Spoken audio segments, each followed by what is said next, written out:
أعوذ بالله من الشيطان الرجيم. بسم الله الرحمن الرحيم. إنما يأمركم بالسوء والفحشاء وأن تقولوا على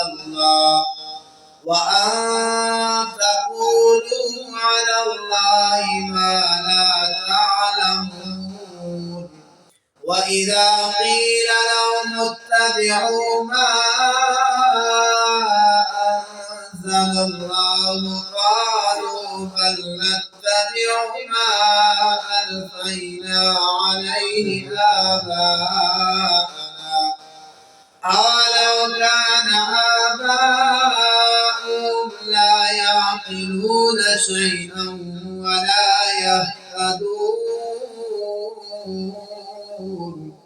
ومثل الذين كفروا كمثل الذي ينعق بما لا يسمع إلا دعاء ونداء صم بكم عمي فهم لا يعقلون.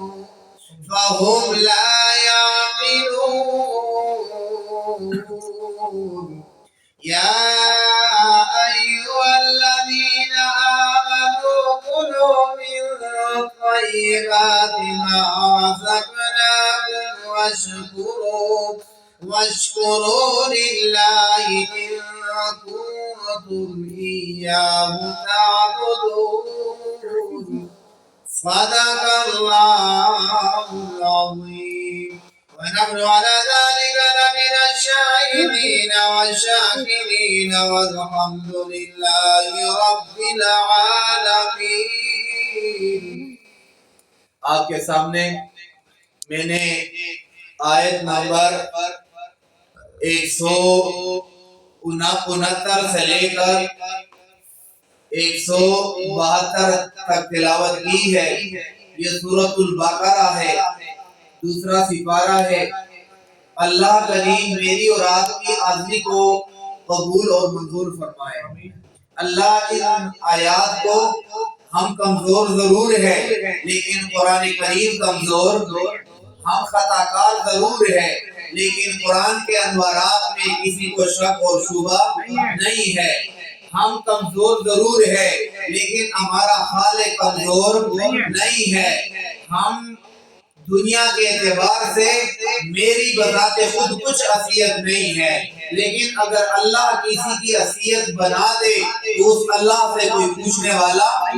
ہاں، جو میری اور آپ کے یہ جو کچھ لمحات گزر رہے ہیں، یقیناً بہت سارے لوگ آج نہ اعتراض کرنے والے سہارا دینے کے بجائے کہتے ہیں کہ یار جب چل نہیں سکتا تھا اب اس جملے پر غور کریے گا.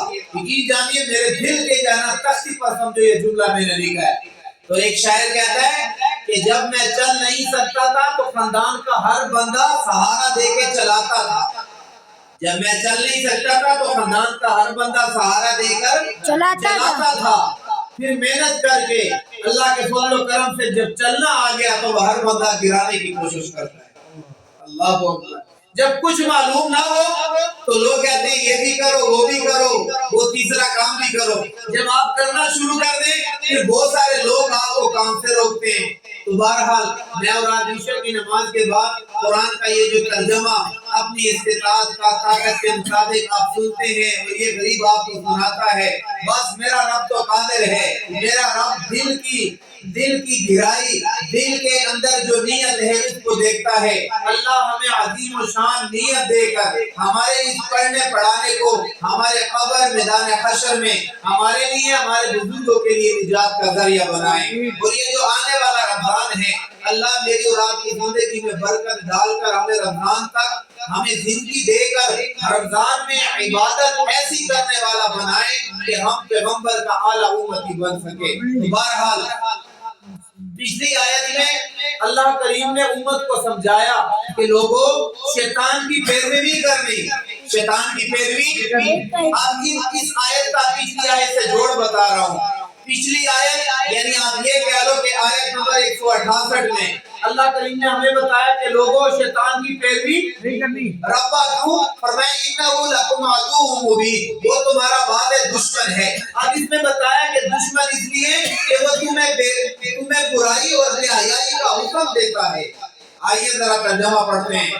فرمایا کہ انما یأمرکم، بالکل اس کے ساتھ جڑا ہوا پیچھے اللہ کریم نے فرمایا انہو، بے شک وہ شیطان، لکم، آپ اسکرین کے اوپر خود دیکھ سکتے ہیں، انہو بے شک وہ شیطان، لکم تمہارے لیے، عدوٌ، اللہ ایک ایک کا ترجمہ کروا رہا ہوں. عدوٌ، وہ دشمن ہے، مبین، واضح. اللہ کریم کا قرآن کہتا ہے کہ شیطان کے تمہارے دشمن ہونے میں کوئی شک نہیں ہے. اب وہ دشمن کیوں ہے؟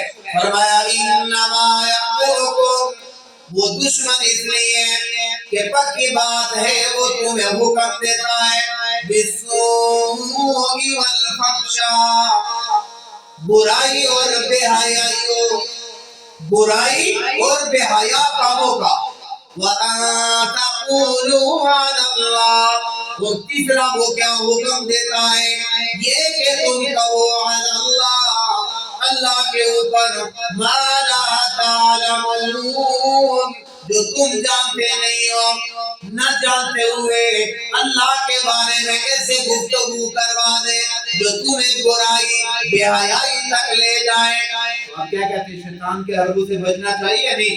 اللہ سے دعا کرنی چاہیے کہ ربا مجھے شیطان سے پناہ دے دے، ربا مجھے اپنی روحانی طاقت دے دے، اللہ مجھے اپنے اور میرے دشمن کے حوالے نہ کریے گا، اللہ مجھے شیطان سے محفوظ رکھیے گا.